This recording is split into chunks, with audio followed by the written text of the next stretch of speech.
Salut à tous, le journal du foot de ce samedi 4 juillet. Les infos et rumeurs du mercato. Quel avenir pour Antoine Griezmann? Alors que l'attaquant français est en grande difficulté au FC Barcelone, les médias européens évoquent différentes portes de sortie possibles. En Angleterre, Arsenal scruterait avec attention la situation du champion du monde et serait prêt à faire de gros sacrifices pour en faire sa recrue star de l'été. Aubameyang et Guendouzi pourraient servir de monnaie d'échange. En Italie, Griezmann fait également rêver les cadors du championnat. La RAI affirme que la Juve est sur le coup. Un possible échange avec deux joueurs dont Adrien Rabiot serait à l'étude. L'Inter Milan pense également à Griezmann pour renforcer son attaque avec un possible échange avec Lautaro Martinez, mais le salaire de l'attaquant français pose problème.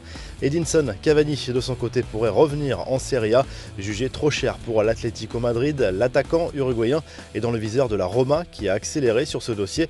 El Matador a déjà joué 7 ans en Serie A à Palerme et au Napoli. En France, Rennes accélère son mercato. En attendant de boucler l'arrivée de défenseurs centraux, le club breton et l'OL ont trouvé un accord pour le transfert de Martin Terrier à hauteur de 15 millions d'euros bonus compris. Enfin, le nouveau départ d'un espoir du PSG. Dans un court message publié sur Instagram, Adil Aouchiche a officialisé son départ du club de la capitale. Le jeune milieu de terrain de 18 ans n'a pas annoncé sa prochaine destination. Une page se tourne. Merci Paris pour tous ces moments inoubliables, a écrit le joueur sur Instagram. Lille, Saint-Etienne et plusieurs clubs étrangers sont sur le coup. Les infos en bref, l'OM passe le test de la DNCG. Le propriétaire américain de l'OM, Frank McCourt, a été auditionné par le gendarme financier du foot français et son discours a visiblement été convaincant. Le club olympien ne sera pas sanctionné pour la gestion de ses comptes alors que l'UEFA avait infligé une amende de 3 millions d'euros à l'OM dans le cadre du fair play financier il y a 2 semaines. Bye bye la lucrative prime pour les joueurs du Real Madrid. Cette année, l'effectif de Zinedine Zidane ne touchera pas de prime en cas de titre en Liga ou de Ligue des Champions, une mesure liée au problème économique provoqué par la crise sanitaire selon Marca.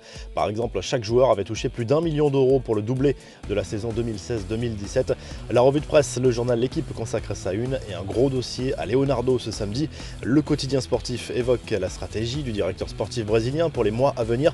Au-delà du mercato, Leonardo va devoir gérer dans les prochains mois les cas Neymar et Mbappé qui arrivent en fin de contrat en 2022 avec l'objectif de les faire prolonger.